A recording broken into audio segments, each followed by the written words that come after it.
Hey, I'm Brian with HVAC School. And I'm Sal with Products by Pros. We're here today to kind of make sure our wholesalers are comfortable talking about Solderweld product. Now it's starting to get some more demand across the U.S. We want to make sure that they're educating their customers that come to the counter and speak about the product. Brian, as a contractor in the field, repairing aluminum, do you run in that situation often? I mean, a lot of guys come to me and say, well, I just replaced the coil out of warranty. I get that, but you want to get someone up and running, and it's customer service piece to it as well, not just the technical side of it. Absolutely. We're running into it more and more. We're running into it with aluminum tube and fin coils and microchannel coils. A lot of people say that you can't fix microchannel. Well, I've done it. I've done it actually on behalf of a major OEM in a case where they dinged a giant 25-ton coil when they were bringing up to a rooftop, and it was going to be extremely expensive. I've personally gone up and repaired microchannel.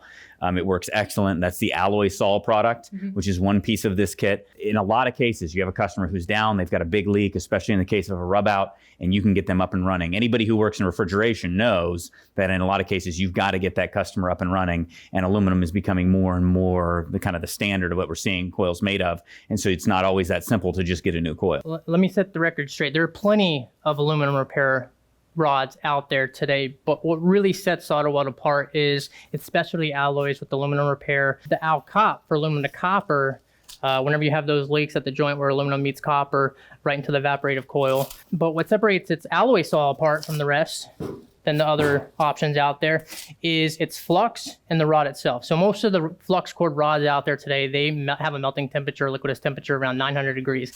That's pretty close to that 1100 degree mark of the aluminum coils that you're working on. So it doesn't give you much room of play to not melt that coil apart. But what alloy sol has is they have an aluminum rod for aluminum repair that melts at 600 degrees. But not only that, but it has a clear flux indicator for you as well. So this flux, what you do is you bridge it on the hole, bridge the hole completely, back your rod off, heat up the hole until the hole reappears from the flux bridged across it. Once that hole reappears, that's when you hit that 600 degree mark. So it clearly tells you not to put any more heat, just put a little bit of heat to lay your rod on there, and it melts right away. So you have the indicator and you have a low melting temperature rod that makes it very easy for aluminum repair and kind of takes the guesswork out of it for the technicians in the field. Anything to add on that? Yeah, alloy sol is a very unique alloy. It has a lot of really interesting metals in it. You can look at the whole breakdown on the data sheet for it, but it's a very, very unique rod in the marketplace, and it's specifically designed for repair, which is what makes it different than a lot of the other products on the market today. It's just one of the easiest ones. That's in this orange canister kit and can also be bought individually.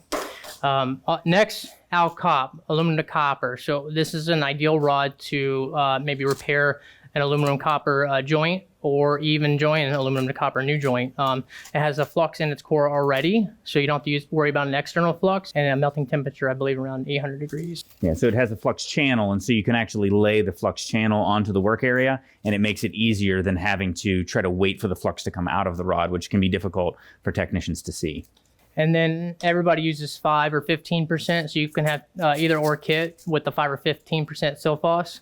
And then 2 rods of 56%. So again, a lot of the technicians in the field aren't always going to run into situations where they need to use this on brass or steel, but you want it available to you when you need it. And again, it's in a nice tube that has a twist top like the rest of the tubes here, but it also has the orange watertight, airtight canister, which is very important for a lot of these items here because the flux gets damaged. The flux on the outside of this, or the flux that you use with the alloy sol, or the flux in the channel of this Alcop gets ruined if exposed to water or air at any time. Which is also why the canister has a nice rubber seal to it. So just to be clear, we've got aluminum repair.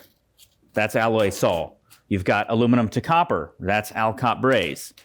You've got your regular 5 or 15%, that's your typical copper to copper applications. And if you're working with brass to steel to copper or brass to steel alone, then that's where you use the 56% flux coated, which is actually a lot more common than you think because you have a lot of steel plated fittings and things on compressors and certain valves, and a lot of technicians burn through it and then they don't know why they can't get it to seal. So 56% will get a lot of technicians out of a bind. Contractors don't always want to spend the price for this kit for all these alloys. Sometimes they feel like they don't need all the alloys, but they do want to have that aluminum repair, aluminum to copper option in their back pocket when they need it. Well, if that's the case, they also have a smaller kit in this small bag that they can take on the road that has just smaller tube sizes with the flux included as well. Absolutely. That's about it. I'm Sal at Products by Pros. If you need any help getting your wholesalers to carry these products, just reach out to me at sal@productsbypros.com, and I'll get you some help to get either a rep over there to talk to your wholesaler or reach out to them directly myself. Thanks for watching.